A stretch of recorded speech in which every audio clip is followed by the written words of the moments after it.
So it's finished Tottenham 2, Roma 2. What a game this was, especially for the neutral. Finger biting for the Spurs fans towards the end. But Spurs played some fantastic football, but as did Roma. This was end to end. This was like watching a basketball game. This was a crazy game. This game could have gone either way. First half, I feel Spurs were much the better side, though. We missed many chances to kill that game off. Second half, Roma came at us with everything, and in the end, I think a draw was the most deserved result. This puts us in ninth in the Europa League table. Rangers have just slipped ahead of us into eighth, so we are out of the top 8 positions. If we fail to hit those top 8 positions, we'll be added an extra 2 games, and we really don't want that. Our next game is Rangers, and that means we seriously need to win that game. Let me just talk about the 4 goals that were scored, probably a few goals that were disallowed as well. And then I'll talk about my 5 positives I took from this game, because there were a lot of positives to take. Yes, there were a couple of negatives, but I don't want to focus on them too much because, you know, the game was a crazy game. So we got a penalty in the first 3 minutes. Brilliant football from us again. Counter-attack football. Sarr just got ahead of his man and got clipped in the penalty area. It was a clear penalty for me. I could understand why the referee probably wouldn't have gave it at first because it happened so very fast, but at least VAR made the right decision. Sarr just towed it just in front and then got hit. So in the game, in the rules, that's a penalty. So Sonny stepped up and took a brilliant penalty, waited for the keeper to move and then slotted it home. I thought from then on, I thought, you know what, we're going to do another City and we're just going to batter these, but it wasn't to be. We then conceded a goal from set piece. Roma reacted well, to be honest. And we conceded from set piece, a brilliant ball from Dybala, and Dybala doing what Dybala does. Puts in a brilliant cross, and Endika shoulders it into the corner, which put a massive spin on the ball, which took it away from Forster, to be fair. And that made it 1-1. They eventually went 2-1 up, but it was offside. And they scored another couple of goals, but that were offside as well. So they had 3 goals disallowed, I think, altogether. And a lot of people I've seen so far are saying, well, you know, they should have scored 3 or 4, but they're goals disallowed. But I'm not being funny, but they were disallowed because our defense defended well. They stood up, they held the line. That's defending well. That's why they didn't score those goals. They were brave enough to stand up and let the striker go past them, knowing that they'll be offside. To me, that was good defending. We then went 2-1 up with a brilliant ball from Kulusevski. Kulusevski, you know, I'll get onto him a little bit later because he's part of my positives, but running down the wing, took on his man, and Kulusevski does what Kulusevski does and creates chances. Lays the ball back, and Johnson, and I'll get onto him a little bit later as well. Perfect timing yet again.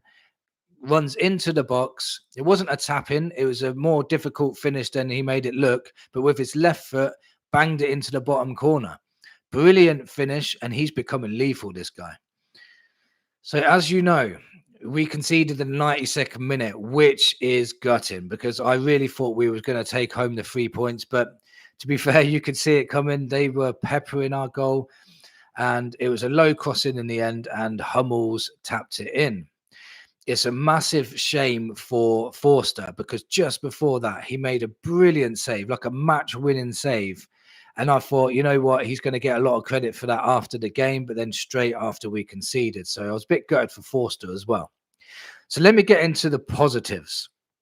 Yeah, there's 5 positives I found from this game. Ben Davies and Madu Jagusin's partnership is growing now. They're pretty solid, to be fair. I know Roma had a lot of chances, but that's not all down to them two. It's down to the team effort, midfielders getting back, etc.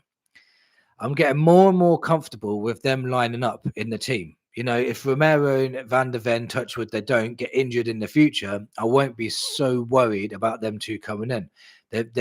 Dragusin and Davis played very, very well. Davis is Davis is so underrated. He's so good on the ball. His awareness and his Positional play. He's always in the right place at the right time, apart from the last goal, I suppose. My second positive is Brennan Johnson is turning into a goal machine.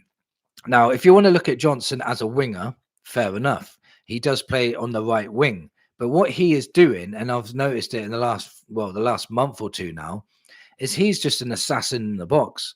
He's the guy that just gets on the end of things. And I know I heard loads of people saying he's a tap-in merchant and all this. I don't care. If Johnson scored 20 goals for being in the right place at the right time, no one's going to complain. No one's going to complain that they were all tap-ins. He's on 9 goals already.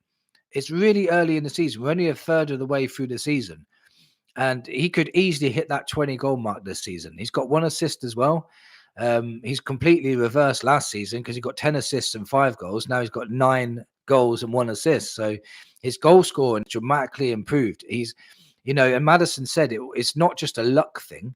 He trains this every day to be on the end of things. And that goal yesterday against Roma wasn't a tap-in. It was a brilliant finish. And I think he's had 3 or 4 really good finishes that weren't tap-ins this season. So sorry. And the third one, so I was getting a bit lost in my words there. The third positive I can take from this is Archie Gray is looking more assured every single time I see him play. We basically played a first team yesterday, whoever was available, to be fair. So that was basically our first team. And he was trusted Archie Gray to play left back. Left back is nowhere near his position. He's got experience at right back for Leeds. He's played centre back a couple of times, but his main focus is midfield. And to put in a decent performance like that by Archie Gray, that was really impressive in my opinion. He was very, very good on the ball. He was very comfortable on the ball. His defending has proved a hell of a lot in my opinion. He also created 3 chances versus Roma as well, which, from left back, that is pretty decent. I think we'll see the best of him when he starts going into that midfield area. And I'm even more confident now that he will put in a good performance from midfield. My fourth positive I can take from this game, Kulusevski is now becoming one of the best players in the league. He has everything: skill, strength, awareness, pace. He creates chances for fun.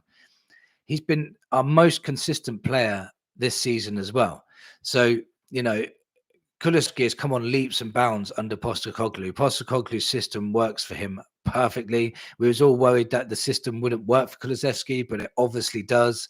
And he's thriving. And he played another 90 minutes. His engine is unreal. He just does everything. My fifth positive I want to take is I'm not worried about Forster being in goal anymore. Last night, he made some great saves. He was very reliable with his feet, and he commanded the box, which we needed. It eased my mind a bit. I was worried we may not cope without Vicario, but I feel Foster will be okay. I really do. I think he'll be all right. His shot stopping is still on point. There's a couple of times he got down really fast to make a couple of saves, and that was another thing I was worried about, him not being able to get down quick enough, but he done that yesterday perfectly fine.